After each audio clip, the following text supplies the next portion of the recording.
世界をみたいな誰にも出せない答えが僕の中に Hey guys, welcome back to the Bucket Think Tank, and now for the next part of our comic run chat with Yu-Gi-Oh! Duel 11, The Wild Gang.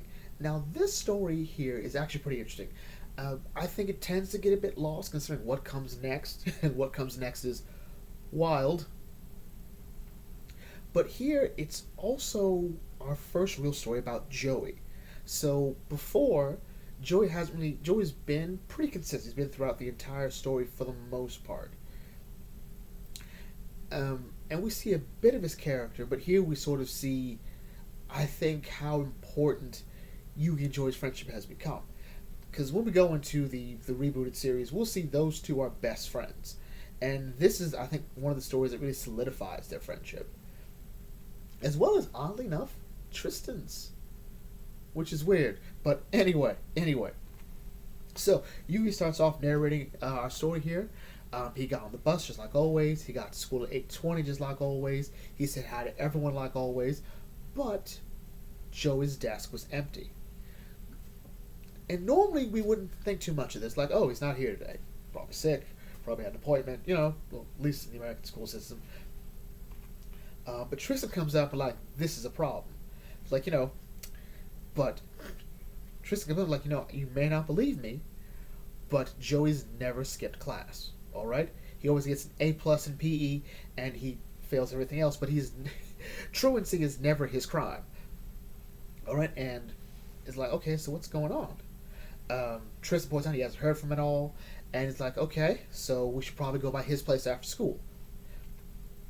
And so, we then get a bit more into sort of Tristan and Joey's history. All right, Tristan says that he's known Joey since middle school, and despite that time, he's only been to Joey's place once, and we're kind of wondering why. So they knock on the door, no one answers. They open it.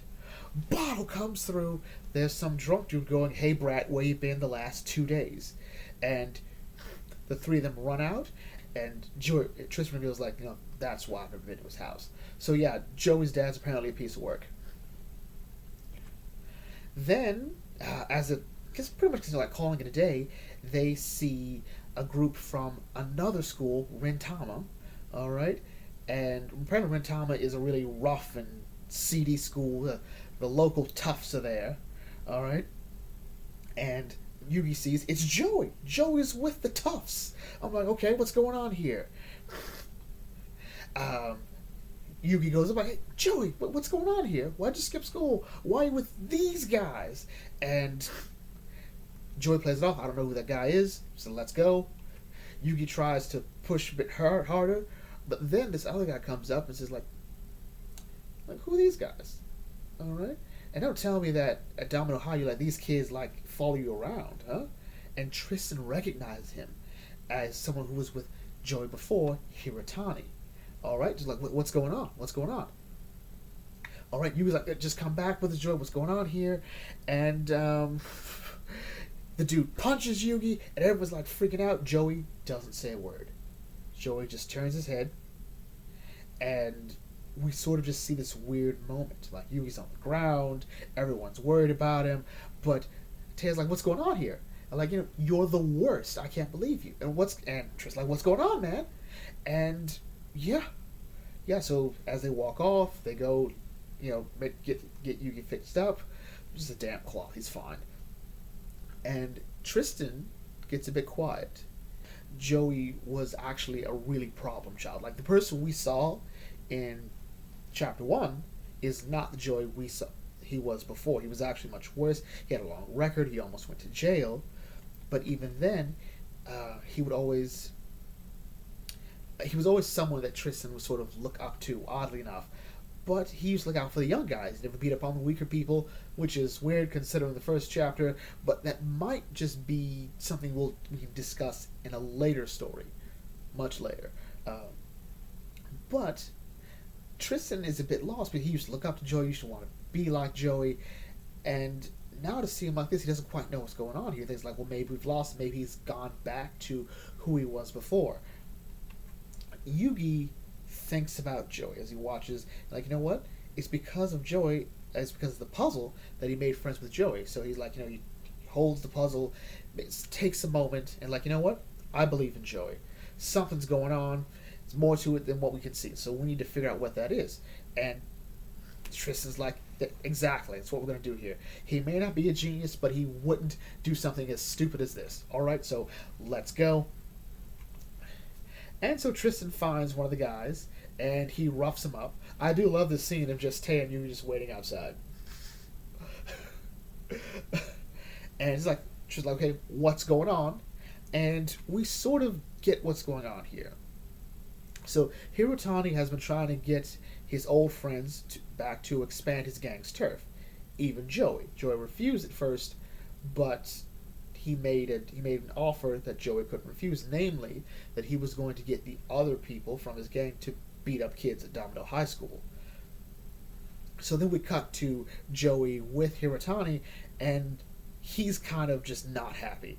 He goes and he's like, you know what? I'm not letting what you did pass. All right?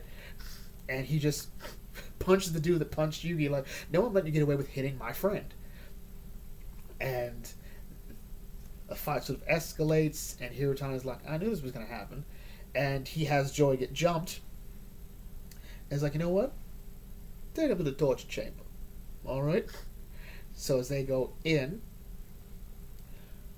Tristan wants to go in alone, and he looks Yugi, says, looks in the eyes and says, like, you know what? Even though you're my friend, I don't want you falling to my level. And this, I think, is a really great moment.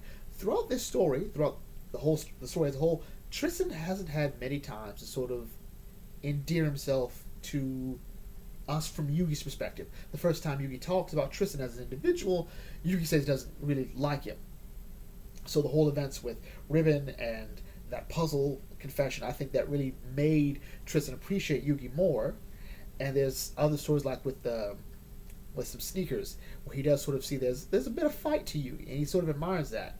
But I think this story here, where Yugi refuses to give up on Joey when Tristan was about to, I think that had a bigger impact on Tristan as well. So he's like, you know what? You're better than me in this. And he doesn't want Yugi to sort of put himself in danger or becoming this sort of person who has to answer everything with fists.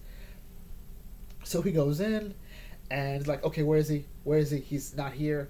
He's in an old abandoned warehouse, because of course he is. It's anime, and this is the 90s. There are abandoned warehouses everywhere. Thriving economy indeed. So Joey and Hirotani have a back and forth, and it's not about his weird hair, but whatever. Hirotani gives us sort of a look into Joey's personality, or at least their history, and that he's been like this since middle school, always acting like they were equals.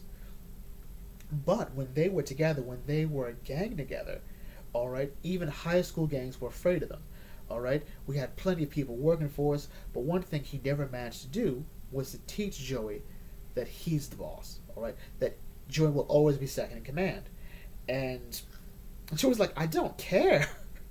All right, but tell you what, I do have a good memory. All right, I remember how many times each of you hit me, and when I get down from here, they're gonna get it. But Hirotani doesn't care, because he still needs to teach Joey the lesson. And so now we got tasers. All right, 200,000 volt stun guns.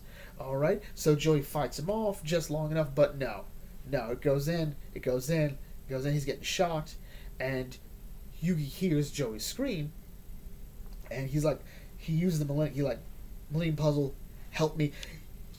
Yugi has no idea how the Millennium Puzzle works by this point. He still doesn't. And to be fair, a lot of people still don't know how the Millennium Puzzle works. Like, it's vague. I don't think there's any real consensus on it. I might have missed it, but whatever, it's not serious. So Yugi uses the Millennium Puzzle to figure out where Joey is. And he's like, focuses, he sees the warehouse, and so he goes in, and he's already transformed before they give the final shock. And he says, like, you dare hurt Joey?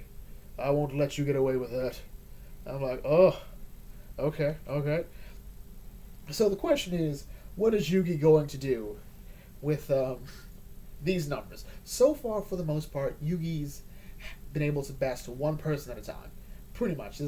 Person A is the problem. I will deal with person A. It's the 1v1. Becomes a mental 1v1.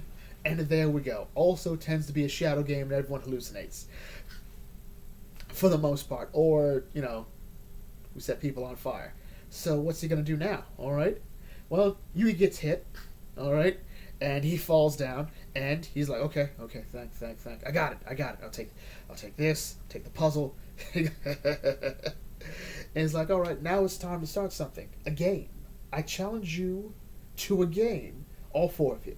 Alright? He goes like, I have hidden a bomb underneath your feet. And a switch attached to that bomb. It's already ticking off as we speak. Now the question is, can you find the switch? If you do, you win. You can kill me. Alright? But if you can't find, there's a penalty game. The bomb will explode, taking you with it. So I was like, this is stupid. Like, let's just use the stun guns. Alright? And Hirotani figures like, nah. He's not bluffing. Oh, look at us. We're all soaked with rain. The Bratster, they just lure us into the puddles so we get water on us. He's even standing on the tire. So the second we turn on the stun guns, alright, the 20,000 volts will go from his hands to the puddle, alright? And the four of us will be blown away by the kid's bomb. I'm like, okay. So all we gotta do is beat his ass the old-fashioned way. He's like, ah! You didn't find the switch. So I'm the winner. And it's about to activate right now. So it turns out Yugi's supporting one of their hands up, one of the unconscious dude's hands, with a piece of metal. And he used the puzzle to collect water to wake up the dude. Because apparently he's still pressing the button. Or I guess he hasn't turned it off. But in his unconscious, whatever. So like switch on, he stirs, his hand falls in, and do we have a sound for this? Do we have a sound? I think we've got maybe two. Let's play both of them. Pikachu! Use Thunderbolt!